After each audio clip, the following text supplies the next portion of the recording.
Hoy nuestra entrevista es diferente. Hoy vamos a hablar de la BRAS. Hoy vamos a hablar del ERP. Bienvenido a un video más del canal Martín Platero. Somos un canal diferente que te lleva las historias que te harán sentir el momento.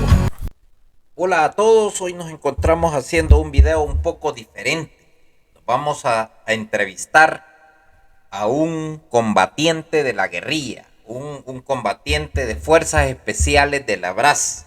Y como hemos estado hablando de la BRAS, hemos estado tocando temas, vamos a entrar de lleno para conocer a un combatiente o un guerrillero o un delta diagonal tango, como usted lo quiera llamar. Bueno, es un ciudadano salvadoreño que combatió desde su niñez en el ERP, o conocido como ERP, ¿verdad? También formó parte de la BRAS. Él se llama Rufino Canales. Él es un combatiente. ¿Me podría decir quién es Rufino Canales? Bueno, Rufino Canales nació en el caserío San Miguelito, cantón Huachipilín, municipio de Cacaopera, departamento de Morazán. Soy de una familia pobre, pues la única condición de sobrevivir era la agricultura. Siembra de maíz, frijoles, arrozales, maicillo y un poco de caña con la molienda. Mis padres eran pobres, pero podían hacer ese tipo de cultivo. La molienda para hacer el dulce. En el 80 ahí surgieron los primeros campamentos guerrilleros. Todos mis amigos, primos, hermanos se incorporaron. Ahí en el mismo caserío salían a trotar en unas planizadas ahí.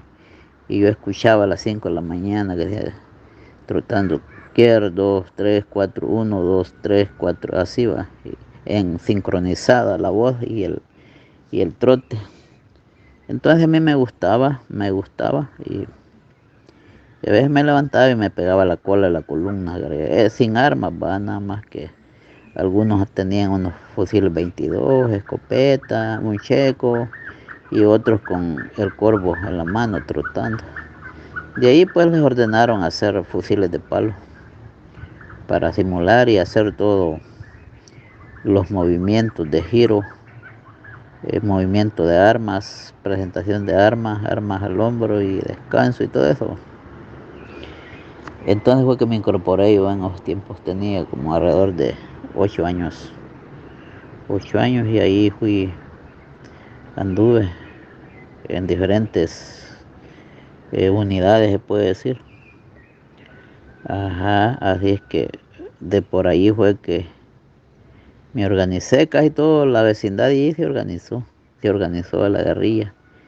La verdad es que en Morazán, los municipios que hicieron la guerra en el oriente del país y mandó gente hasta Guazapa, Santa Ana, son 4 municipios que dieron el 95% de su juventud a la guerra. Es Cacaopera, Meanguera, Jocuaitique y Torola. De ahí, de esos 4 pueblos, se formaba la brigada Rafael Arce Sabla. Y de ahí algunos municipios que aportaron quizás un 20% de combatientes, por ejemplo, Perquín, Huateca, San Fernando, El Rosario, Arambala, son como los que aportaron un 20%, pero el 95% está ahí en los pueblos mencionados anteriormente: Cacaopera, Meanguera, Jocuaitique y Torola. Así es que así me incorporé en el 80 y me desmovilicé hasta el 92. El 92 me desmovilicé. Participé en muchas unidades, por ejemplo. Al principio anduve en unos pelotones de correo, aquí por Los Chorros, el Jonquillo, que opera. Luego me mandaron a la escuela de menores, ahí estuve 2 años en la escuelita de menores.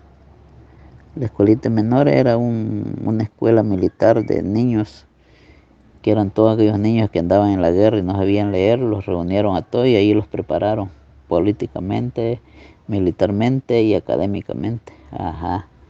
Y ya cuando cada niño se iba y ya tenía su propia formación, sus habilidades, sus destrezas, los pasaban a las diferentes unidades, a las diferentes estructuras, las comunicaciones, todo va. Y después de la escuela salí para las comunicaciones. Estuve un tiempo en las comunicaciones y no me gustó. Después pasé a las fuerzas especiales. A las fuerzas especiales pasé. Y así es que ahí terminé la guerra en las fuerzas especiales. Rufino, ¿cuándo comienza la guerra? ¿En qué momento? ¿Cómo estaban organizados? ¿En qué área usted se involucra? Pero específicamente, ¿cómo inicia la guerra en El Salvador? ¿Puede explicarnos un poquito de eso? Vaya, fíjate, le voy a comentar. Cuando comenzó la guerra, después de la ofensiva del 10 de enero del 81, eran pelotones los que habían, pelotones. Habían quizás como unos 20 pelotones en el norte de Morazán, y que era necesario pues armar un ejército revolucionario. Y cómo se llama, y cuando se dio la campaña del comandante Gonzalo, pues se acababa de fundar la brigada Rafael Arce Sabla. La brigada Rafael Arce Sabla era una unidad móvil estratégica que había creado la guerrilla de 2 batallones. 2 batallones eran como de 150 cada batallón.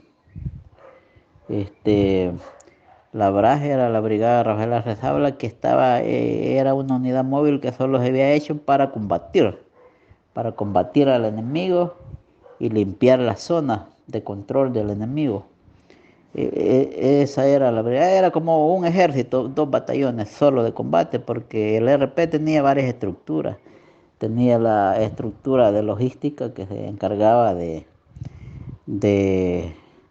toda la parte logística, alimentación, armamento, y estaba la parte médica, que eran los hospitales, las clínicas, y cómo se llama, y la parte política, que era la gente que se encargaba de lo control de la zona, concientización del pueblo, y prensa y propaganda, que era el que llevaba la parte de la venceremos, información, monitoreo, para dar la noticia. Eran como todas las estructuras, y las masas, que era el pueblo organizado en diferentes comunidades para abastecer a la guerrilla. Ajá.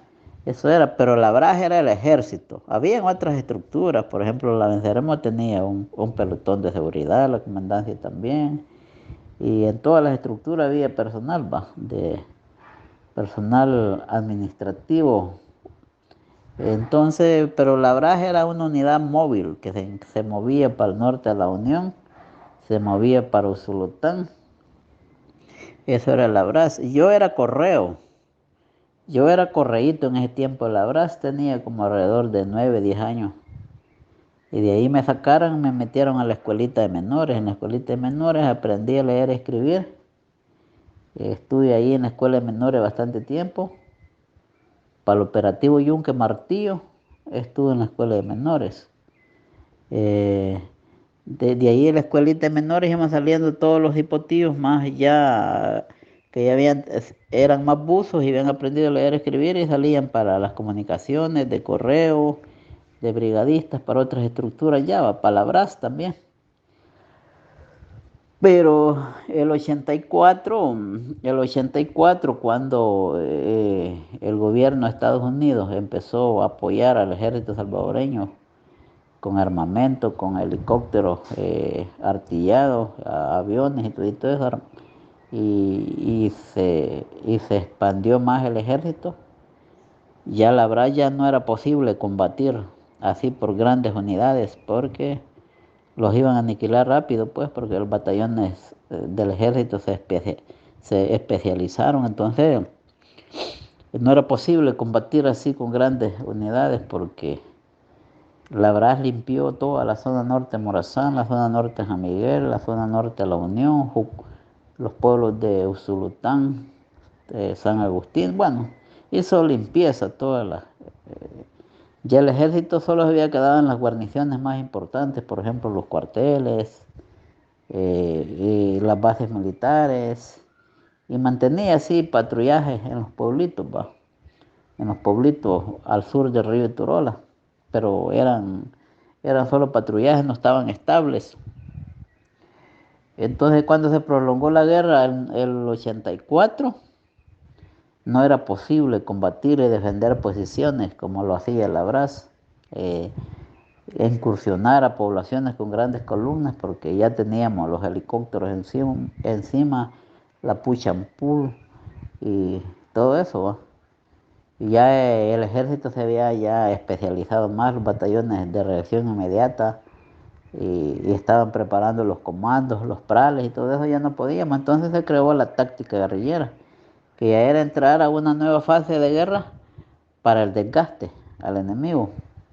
Y el desgaste consistía en preparar las minas quitapié, los abanicos para ponerlas emboscadas, crear las unidades guerrilleras para hacer los golpes de mano, hacer este hostigamiento en las diferentes posiciones que se tenían, así de forma rápida, ¿va?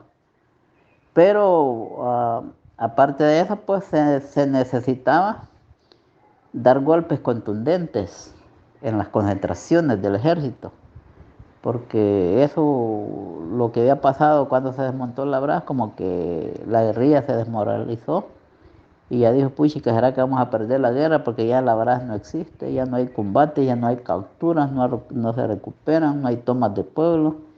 Y entonces se crearon las fuerzas especiales. Las fuerzas especiales se crearon directamente para golpear aquellas concentraciones militares. Y por eso fue que se entrenó. Un curso de fuerzas especiales andaba ahí por los 6 meses. 6 meses de entrenamiento. Técnica, táctico y más que todo fogueo. Entonces eso fue. Yo fui correíto de la Brás, anduve con la sección de Ángel. Ángel Patojo era uno que había sido comando en Gotera y le dieron una sección. Que la Brás se componía por un batallón, una columna y secciones. Secciones eran de 30 y la columna era de 90. Ajá, entonces un batallón lo conformaban dos columnas. Así es que así era. Cuando adquiere el libro y lo lea, ahí hablo de la fundación de la brigada Rafael Arce Sabla. Ajá, y todo el proceso, cómo pasó, pues, de las diferentes etapas de la guerra. ¿Usted como combatiente considera que la guerra, o cuál es su percepción de la guerra? ¿Cómo ve la guerra, Rufino, desde su perspectiva como combatiente? Porque ustedes llegaron al poder y igual salió que los gobiernos, como los gobiernos de Arena, los gobiernos anteriores, ¿verdad? Acuérdese que cambió a democrático allá por el 84 y después cambió a los gobiernos de Arena. Pero ustedes, ¿cómo ve la guerra? ¿Cuál fue su perspectiva?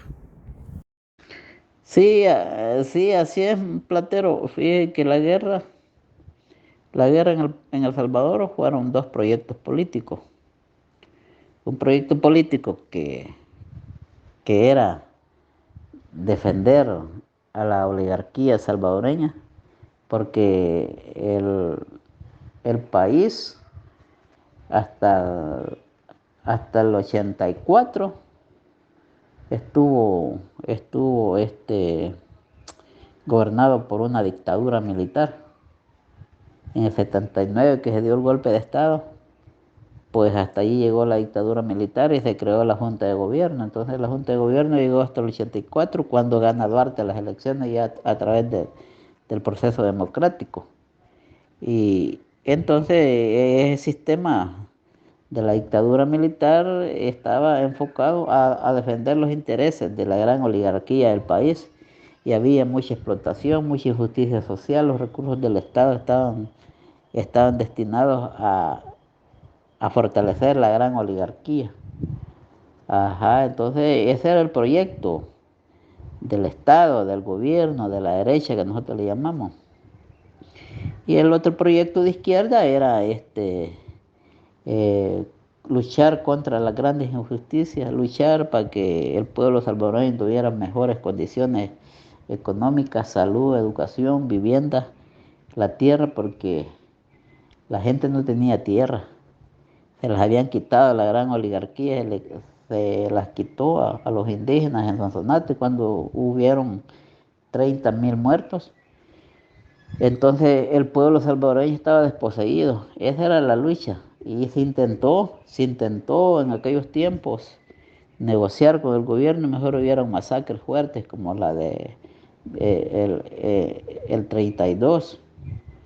Entonces, y por eso que se logró a concientizar al pueblo, como el gobierno no quería a través del diálogo, del entendimiento, entonces hubieron gente que pensaron que la lucha revolucionaria a través de las armas era la única opción y por eso fue que se creó el proyecto de la izquierda y se crearon los primeros núcleos guerrilleros y ahí es donde salieron las organizaciones y empezaron ya a pelear con las armas y así es donde se da todo el proceso. Todo eso yo lo cuento en el libro. Hábleme de la BRAS. ¿Cómo la BRAS llega a ser una unidad de reacción inmediata, una unidad de, de frente, de choque? Pues hábleme un poquito de la BRAS para que la gente conozca cómo trabajaba la BRAS. Sí, como le digo, Alabraz era un ejército que estaba dedicado solo a combatir. Era la brigada Rafael Arce Sabla estaba compuesto por 2 batallones. Pero después, cuando se prolonga la guerra, se desmonta la brigada Rafael Arce Sabla y se expande en todo el país. Chicón, el comandante Armejo, salió con una columna para Guazapa y el volcán de Santa Ana a concientizar al pueblo allá y a crear las unidades guerrilleras. Entonces la brasa se desmontó. Algunos mandos les dieron zonas para que fueran a hacer trabajo político. Por ejemplo, la zona del Cacahuatique. Así es que todos los mandos militares, los que quedaron de la BRAS, se convirtieron en cuadros políticos y miembros de zona, jefes de zona, quiero decir. Y los combatientes pasaron a crear las unidades guerrilleras y se crearon 4 pelotoncitos que eran como para contener algún operativo. 4 pelotoncitos quedaron y de ahí lo demás eran puras unidades guerrilleras por todos lados.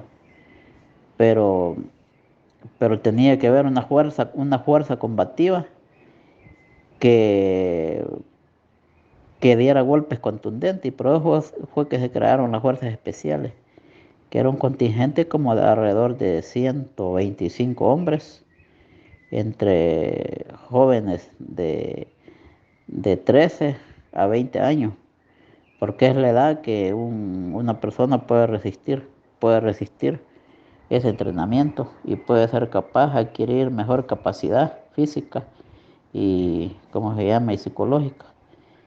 Ya pues se crearon las fuerzas especiales. Era una unidad que estaba entrenada pues físicamente, tácticamente y técnicamente. Y hacíamos todos esos que yo le comento, o operaciones en secreto que los metíamos descalzos, solo en calzoneta, con puro explosivo. Al, el objetivo principal era aniquilar el puesto de mando, porque un ejército sin mando ya no podía tomar control y no reaccionaba fácilmente. Entonces ese era el objetivo, aniquilar el puesto de mando de adentro para afuera.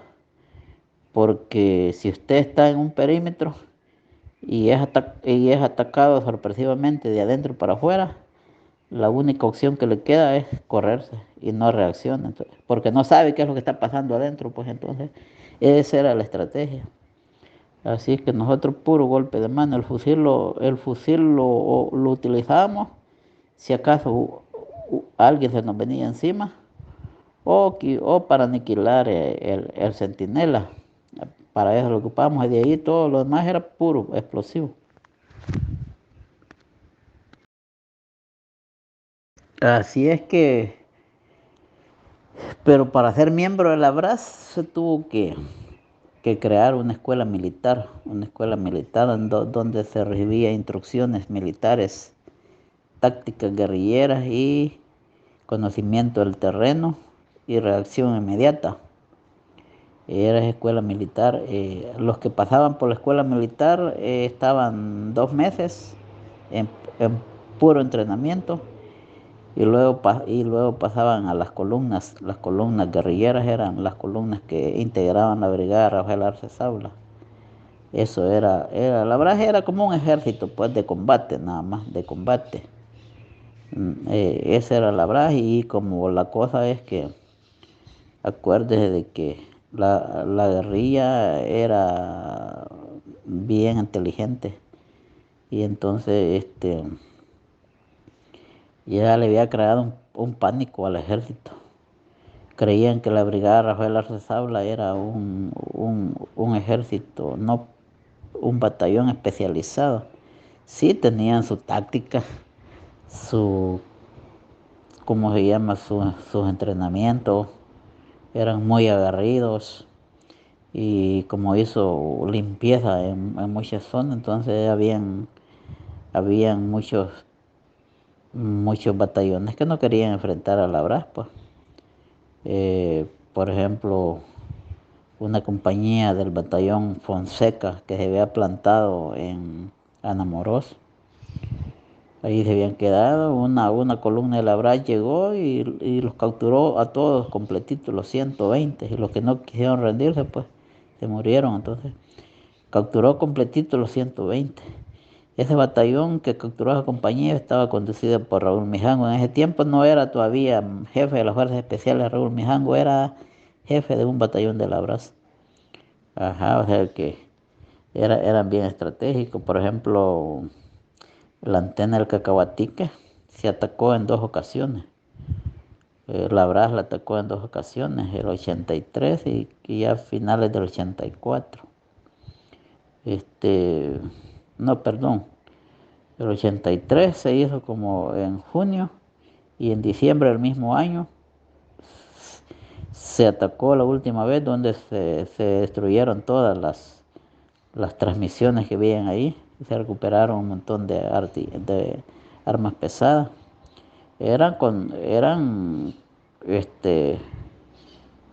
combates con la brigada Rafael Arce Saula. Claro que somos de carne y hueso y que siempre teníamos baja esa operación ahí en la última de la antena del Cacahuatique. Tuvimos como unas 40 bajas entre muertos y heridos porque la aviación nos hizo leña, la Puchampul, el 37 y pues nos hizo leña, ¿va? Entonces, pues claro que sí logramos el objetivo, pero también teníamos un costo grande de pérdida de combatientes y jefes militares, porque ahí en la toma de la antena murió Hernán, era un jefe militar de una columna muy buenísimo. Ahí murió Hernán. Ajá. Ahí murió un soldado que fue capturado en la batalla del Moscarrón, que le llamaban Miguel Bravo. Miguel es el apellido y el sobrenombre en el ejército era Bravo. Él era de los que se había preparado para los radios verdes acá, escucha los radios verdes del ejército, y ahí le cayó un roquetazo, la Puchampul, mató 5 combatientes de un solo. Ahí murió José Miguel Bravo, que era de los del Moscarrón. Del Moscarrón se quedaron 10 soldados, se quedaron para combatir con la guerrilla. El resto se entregaron a la Cruz Roja. ¿Qué función tenía, qué función tenía Mena Sandoval en las unidades de choque, en las unidades? O sea, ¿qué cargo tenía él allí en la guerrilla? No, fíjate que Mena Sandoval, bueno, como él se incorporó a la guerrilla para la ofensiva el 10 de enero, ¿va?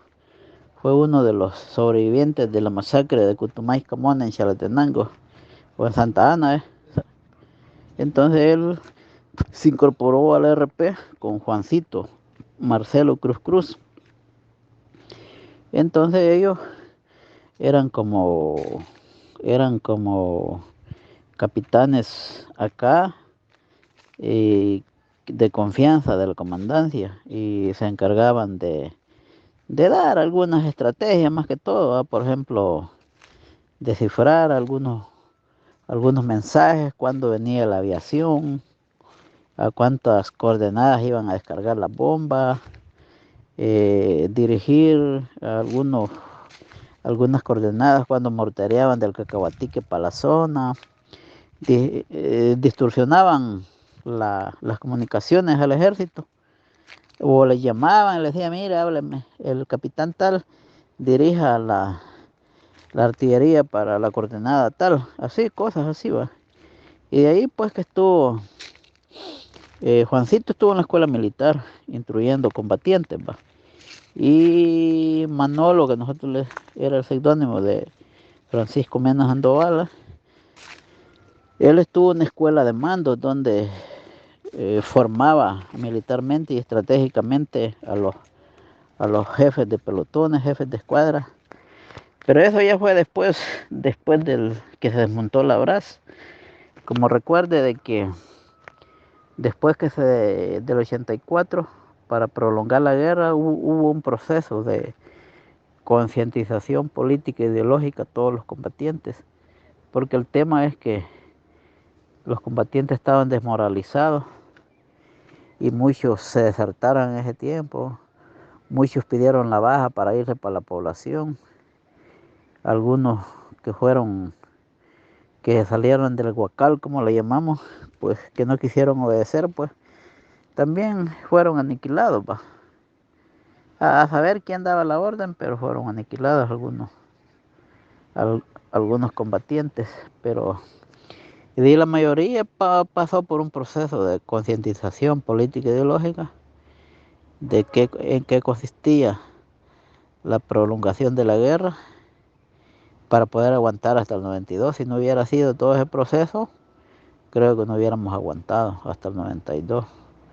Tal vez sí, pero no en la capacidad que adquirió el FMLN en los procesos de negociación, porque los procesos de negociación, pues se planteó que éramos un FMLN muy fuerte en el país y que estábamos al nivel de la Fuerza Armada, tal vez no en miembros efectivos ni en armamento, pero en capacidad militar y políticamente estamos al nivel del gobierno, pues, ajá. Entonces, todo eso nos ayudó mucho para el proceso de los acuerdos de paz. ¿Cuál de los birris ustedes lo cachimbearon más? ¿A cuál usted recuerda que le pegaron una zarandeada como para decir, no hombre, este tal batallón? No, hombre, Mardo, al batallón Atonal le pegamos unas buenas vergueadas en el Cerro del Mono, Jucuarán, en el Cerro del Faro, y en el cuartel, ahí en Las Marías. Eran buenas talegadas que le pegamos, le quitamos armas. Y también al batallón Vino le pegamos una buena talegada en el 90 ahí por Zamuria, en Jucuarán, que les capturamos 11 y les quitamos un montón de armamento. Y al Bracamonte también le pegamos una buena taleada en el Cacahuatique por Abelines. Ahí dejaron botadas unas mochilas, unos low y salieron en guinda, pues.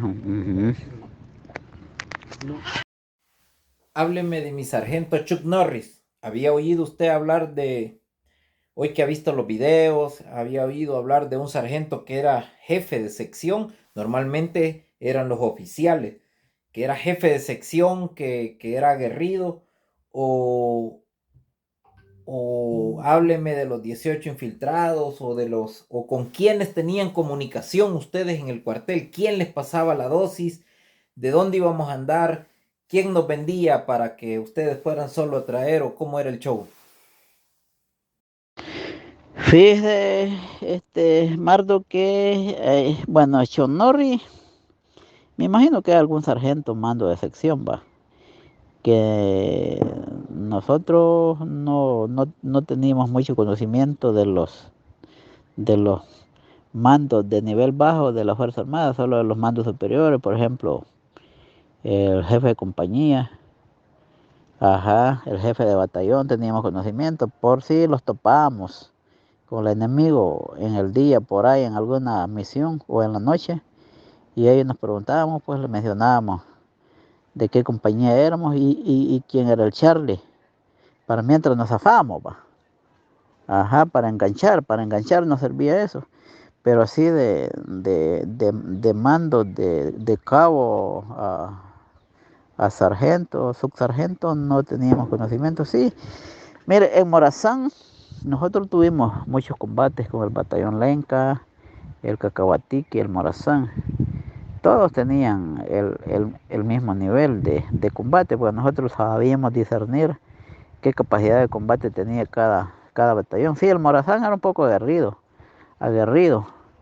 el Morazán, y andaba gente más experimentada y algunos otros batallones que se han venido de otras zonas. Y el Cacahuatique era menos, andaba mucho cipotada. El Enca pues se consideraba que era como el batallón de los brujos de acá de Morazán, porque andaban muchos jóvenes de Cacaopera. Pues fíjate que de los 18 guerrilleros, no, porque la cosa es, vaya, de acá de la guerrilla como el 86, 87 se desertaron, como alrededor de, voy a ver, como unos cinco guerrilleros que estaban se habían ido para el ejército y estaban en Gotera. Y no voy a decir los nombres, pero sí los recuerdo. De esos cinco, a esos los utilizaban para ponerlos en los retenes que habían, por ejemplo, en Ocicala, en el Amate, y estar controlando a la gente y poniéndole el dedo.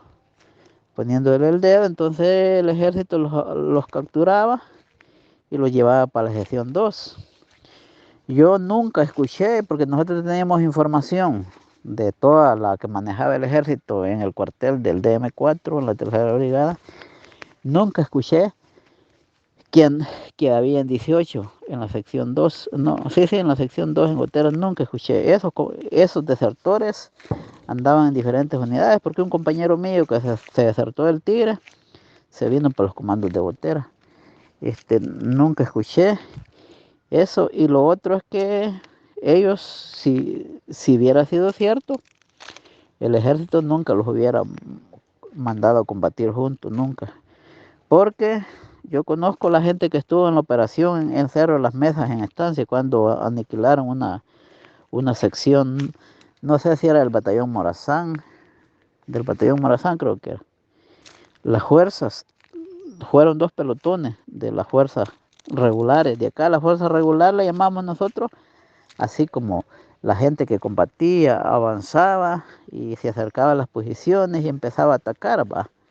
Y que no necesitaban infiltrarse. Eso eran la fuerza regular. Entonces, esa fuerza regular eh, controlaron el movimiento de una sección que venía para estancia y durmieron ahí en el rodeo. Entonces planearon atacarlos a las 3 de la mañana. Y en ese ataque pues fue coordinado con una gente de la RN y gente del RP pero fueron fuerzas regular. Allí no era ninguna sección de guerrilleros, no, nunca utilizaron eso.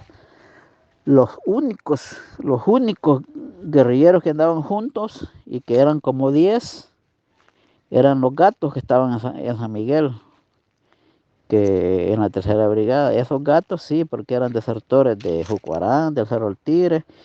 Incluso, le voy a confesar acá, un compañero mío, cuando fuimos a atacar a la sexta brigada, en Osolután, el 88, a mí me tocó el cuartel El Manguito. Era un cuartelito donde habían comandos y, y oficiales. Allí pues tuvimos 3 bajas y ese compa lo sacamos herido hasta cierto lugar. Entonces dijo el brigadista o el enfermero, como dicen ustedes, este está muerto, dijo, mejor llevemos los heridos y dejémoslo. Entonces medio por ahí lo aterraron con brosas, le pusieron uniformes militares de unos que habíamos recuperado y ahí lo dejaron, pero él estaba vivo. Cuando el ejército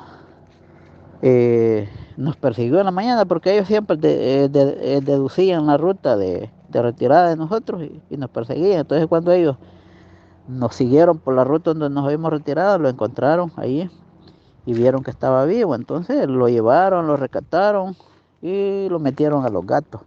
Ellos eran los únicos, ellos operaban casi como operaban la Recóndor. Se acercaban a los campamentos 3 días y si oían eh, controlaban algún campamento, se acercaban, si lo podían atacar, lo atacaban, y si no, pues pedían los helicópteros, ¿va?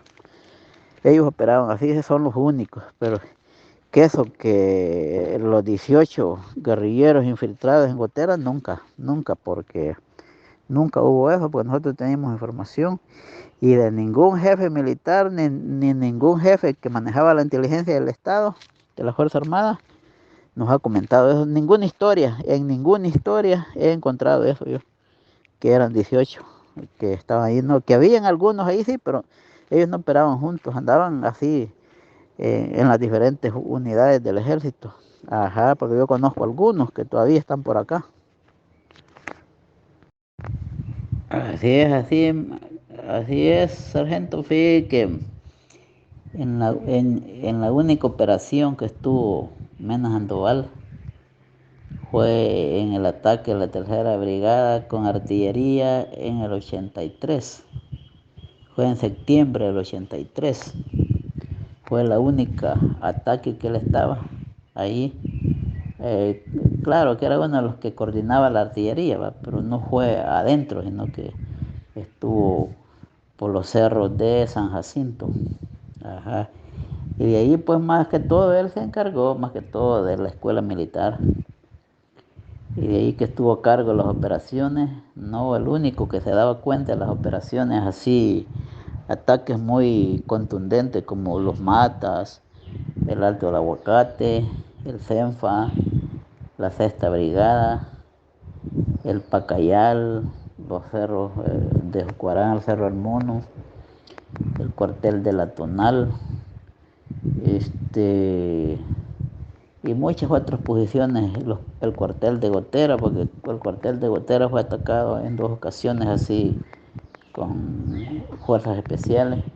El único que se daba cuenta era el comandante Villalobos y Raúl Mijango, que era el mando de las fuerzas especiales, y de ahí pues nosotros los que hacíamos las exploraciones, porque comenzábamos a explorar unos 6 meses antes, empezábamos a conocer el terreno, rutas de acercamiento, rutas de infiltración, a modo de que encontráramos infiltrar el objetivo. Y varias veces, no era solo una vez, sino que íbamos diseñando estrategias, por ejemplo, lugares de los puestos intermedios que nosotros manejábamos, los refugios de secretos subterráneos que hacíamos, donde se escondían 12, 15 combatientes debajo de la tierra para estar cerca del enemigo y estar bien descansado para la hora de infiltrar. Todo eso, pues nosotros lo preparábamos 1 año, 6 meses antes. Y claro que también habían posiciones que no se podían, pues por ejemplo, el cuartel de Gotera que estaba en el centro de la ciudad, atacarlo con golpe de mano no se podía. Atacábamos las posiciones periféricas, por ejemplo, el Picacho, las posiciones de la pista, el Sirimba, todas esas, y de ahí el cuartel lo atacábamos con ramplas, catapulcas o mortero 60 o el 81. Así hacíamos esas operaciones. Ajá. Por ejemplo, los matas yo estuve explorando varias veces ahí antes de irnos para Jucuarán, porque el 87 nos fuimos para la zona de Usulután, porque había muchos batallones metidos en Morazán. Entonces, si nosotros íbamos a operar allá, iban a aflojar un poco Morazán y irse para allá, ¿va? Entonces, esa era la estrategia. Estuvimos en todas las batallas del Cerro El Mono, Jucuarán, y todo lo que pasó, todos los pueblos, Jucuapa, los beneficios, Oromontique, el Marquesado, todo eso, y la Sexta Brigada, la Tonal, bueno, todo lo que pasó en Usulután del 87 al 92. Fíjese, sargento, que yo cuando me gusta un video de lo que usted manda, porque ahí en Ojos Samueles hay muchos jóvenes, somos como unos 60 en ese grupo. Yo lo mando y le digo, miren esta entrevista, quién estaba ahí, quién de ustedes estaba ahí. Y así yo se los mando para que los vean. Entonces ellas hacen comentarios, hacen comentarios. Ajá, entonces sí, hace poquito, anteayer hemos estado debatiendo ahí sobre el tamal pisque que estaba en el Alto del Aguacate. Yo les digo, miren, fíjense que este dice que estaba en el Alto del Aguacate, ¿va? Cuando las fuerzas especiales fueron ahí, va. Las fuerzas especiales fue una promoción, la última promoción que se entrenó acá en Morazán, fueron al Alto del Aguacate. Tengo varios compañeros ahí en los Samuelitos que fueron ahí de operaciones y cabal, ellos dicen siempre que nosotros atacamos en la dirección tal, va, y que solo dice el soldado ese que los que llevaban la .50 los mataron. No, ahí mataron dos compas de las fuerzas especiales, fueron los dos que se quedaron muertos ahí, que no se pudieron sacar, y 3 heridos. Y esos dos compas murieron al más comenzó el combate. Al más comenzó el combate, murieron ellos. Y la .50 se dejó porque no era muy pesada y no había más gente para traerla, pues entonces era mejor salir lo más rápido posible, porque eso sí teníamos nosotros. Entrábamos, hacíamos todo lo que íbamos a hacer en 5 minutos y teníamos que salir lo más rápido posible. Y si habían heridos, pues el que quedaba herido, él valoraba si estaba en condiciones de salirse, o si no estaba en condiciones de salirse, pues ponerse una carga de 800 gramos y acto de destruirse. Eso hacíamos para que el ejército no pudiera identificar qué tipo de combatiente había entrado ahí.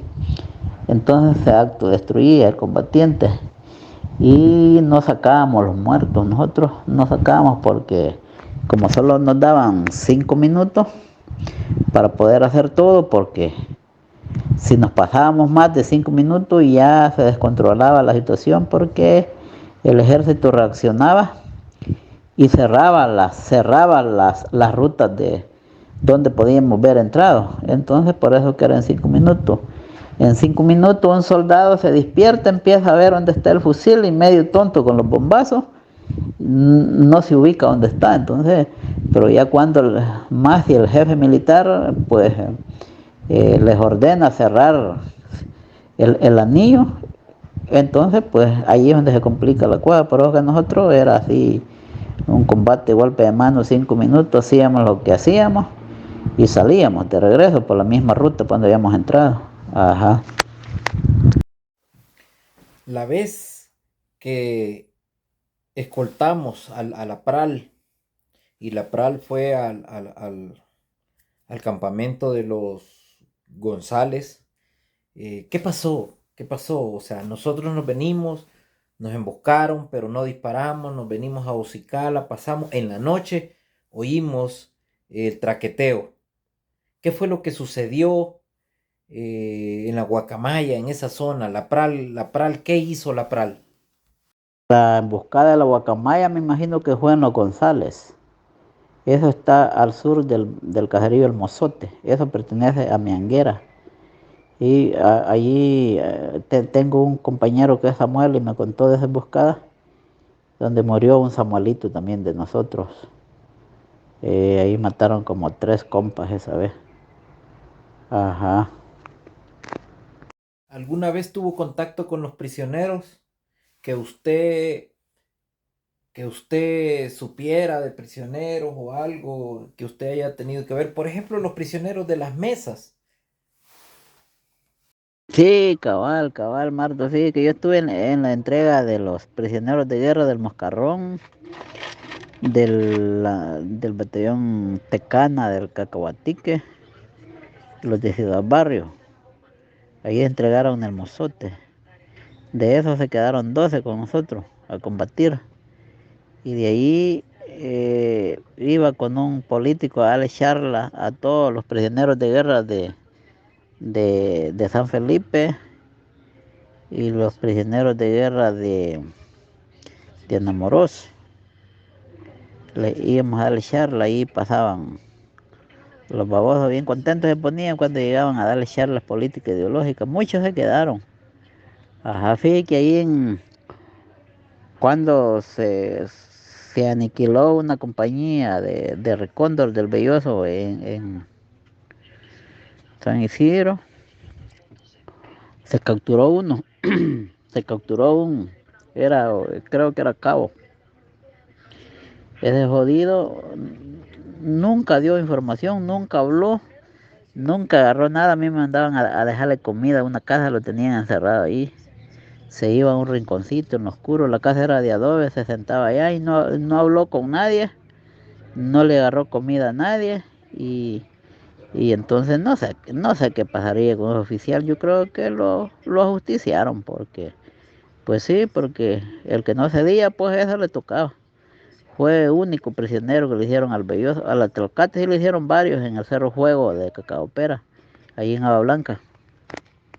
Recientemente he estado lanzando unos videos de Morazán y entre ellos pues he hablado de Chuck Norris, ¿verdad? De la comandante Lita, dije yo, pero no era comandante, era una radista, me lo retiró un combatiente que era el esposo.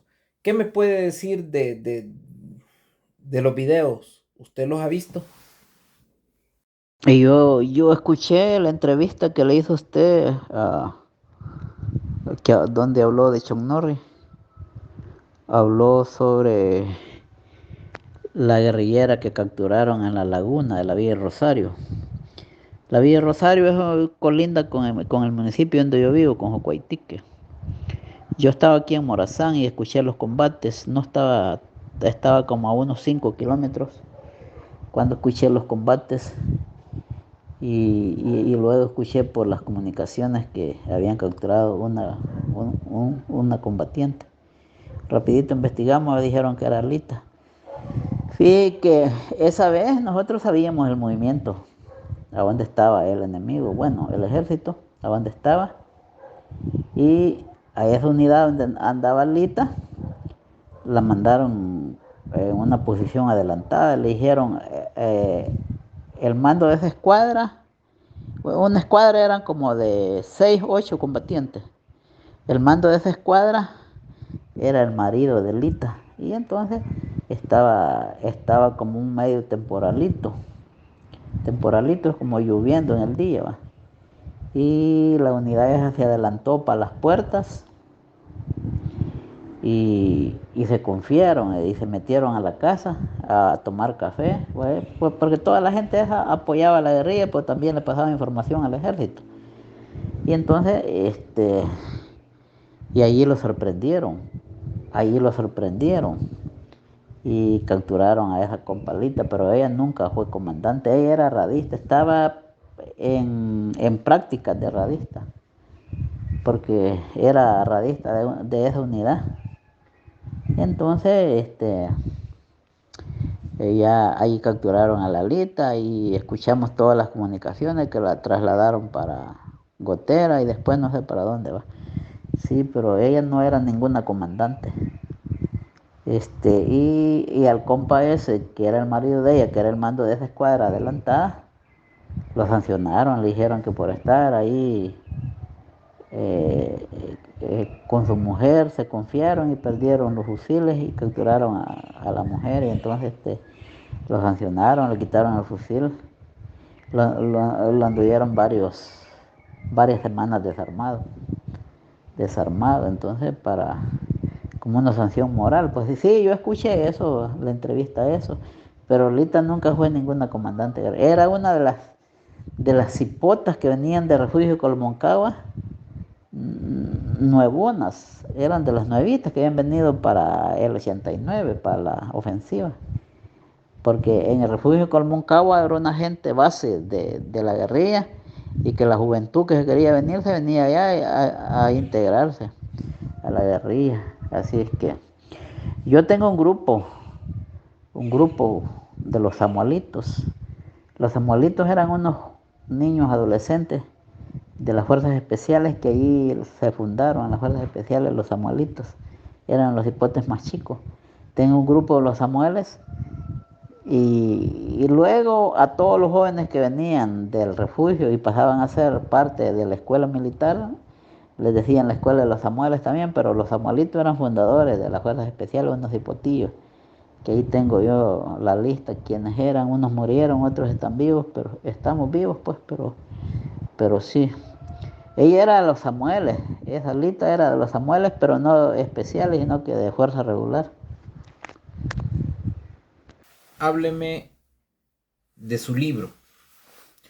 ¿Cómo una persona que no sabe leer y escribir, de momento la guerra aprende a leer, se culturiza y ahora entiendo que trabaja en una institución del gobierno, pero hábleme de su libro? ¿Qué me puede decir de su libro? Le llamamos nosotros correos, llevar el mensaje por escrito o llevar algún aviso, decirle a otro jefe, mire jefe, fíjese que dice mi jefe que se mueva a tal dirección inmediatamente.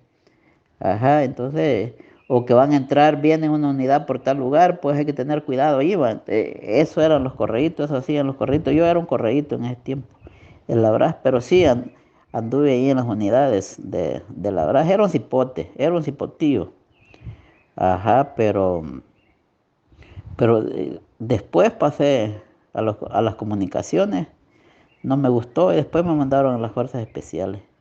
Y ahí dentro de las fuerzas especiales me seleccionaron para el equipo de exploración. El equipo de exploración era como una unidad de reconocimiento y que entrábamos a las zonas de control del ejército para poder buscar rutas de acercamiento, infiltración y lograr el objetivo. Hay dos capítulos. Uno se llama Surgimiento de las Fuerzas Especiales. Es un capítulo donde hablo todo el proceso de la creación de las Fuerzas Especiales. Y hay otro capítulo que se llama Entrenando las Fuerzas Especiales cuando yo entro. Yo soy de la tercera promoción, porque las Fuerzas Especiales fue la primera promoción, la segunda, la tercera, hasta la cuarta promoción hubieron. Yo soy de la tercera promoción. Rufino Canales Martínez es aquel niño que a los 6 años comenzó su vida a crecer entre las balas. Es aquel niño que teniendo 6 años, sin haber ido a la escuela, lo primero que vio fue a sus hermanos entrenarse en la guerrilla. Y él decidió seguir sus pasos. Decide escribir un libro de su trayectoria, de su vida, la cual fue Crecer entre balas. Y el libro se llama Creciendo entre balas. Este combatiente nos concedió una entrevista y ha sido muy provechoso conversar del tema. Rufino Canales ha sido uno de los que conocen y ha combatido desde Usulután hacia todo Oriente. Él, podríamos decirle que está involucrado en varios de los ataques, como la Tercera Brigada, el DM4, la Sexta, y así podría mencionarles muchos más que en su libro usted los puede leer. Hay 2 capítulos, como dijo él, dedicados a las fuerzas especiales de la guerrilla. El libro se titula Creciendo entre balas. Él, como miembro integrante de la ERP, una de las 5 organizaciones de la insurgencia del FMLN, ha sido un combatiente que comenzó desde temprana edad y se tiró todo el conflicto armado. Lejos de eso, fue uno de los primeros que utilizó el AK-47. Entre las secciones más destacadas habla de los 3 campamentos grandes que habían de la guerrilla, como es La Esperanza, Piedras Bellas y La Embajada, uno en Huateca, otro en Cacaopera y el otro en Corinto. Toda su familia fue guerrillera. Ha sido, y sé por convicción que volverían a ser guerrilleros, porque son de aquellos combatientes originales que no doblan su brazo. Rufino Canales perdió su brazo en un combate frente a un soldado. Él perdió su brazo, pero eso no le impidió seguir combatiendo en la guerrilla. Él siguió empuñando el arma y siguió asistiendo a lo que tenía que hacer como combatiente. Él ha escrito un libro con 27 capítulos y 472 páginas. Si te gustan los temas de la guerra, este es la historia de un combatiente de la guerrilla. También tenemos Soldados en Combate, de mi capitán Balmore Vigil, ¿verdad? Libros que son específicamente de la guerra. Hay tanta literatura, pero trataremos de irte recreando esas historias, esos combates acá. Rufino Canales se ganó nuestro respeto porque, aparte de que es un combatiente veterano de la guerra de El Salvador, es un suscriptor del canal de Marden Platero. Y yo le preguntaba a él y él me decía: me gusta ver su canal, me gusta escuchar las historias, y algunas las discutimos con los combatientes, y fue así como me contactó. Y bueno, yo vi sus comentarios que él me hace a los videos y yo lo contacté para poder generar esta entrevista. Hay muchas cosas más que podríamos hablar y podemos seguir hablando, pero en honor al tiempo, si se fijaron, comenzamos de día, se hizo de noche. En honor al tiempo y quererte llevar una gotita de lo que es, si te interesa más, puedes comprar su libro. Estaremos tratando de ponerlo en la descripción. Igual los libros de mi capitán Balmore Vigil, que lo puedes encontrar en la página Balmore Vigil. La guerra terminó. Hay corazones que quedaron heridos. Hay personas como Rufino que perdió su brazo, pero eso no les impide seguir. Mi cabo Márquez del Belloso, que perdió sus 2 piernas, pero no le impide continuar con su vida. Son guerreros originales, guerreros valientes, hombres que han dejado huella en una sociedad, hombres que tienen un pasado, que viven un presente y construyen un futuro. Somos salvadoreños todos, somos el canal de Marden Platero. Déjanos tus comentarios, escríbenos. Y si tú pasaste una hazaña y quieres que narrarnos tu historia. Yo soy de un Estaremos pueblo pequeño, atentos a escuchar. pequeño como un Soy Mar del gorrión, Platero. con medio Recuerden, siglo de sueños, somos un canal de vergüenza y diferente. de valor. Somos un canal diferente que te lleva las historias que te harán sentir el momento.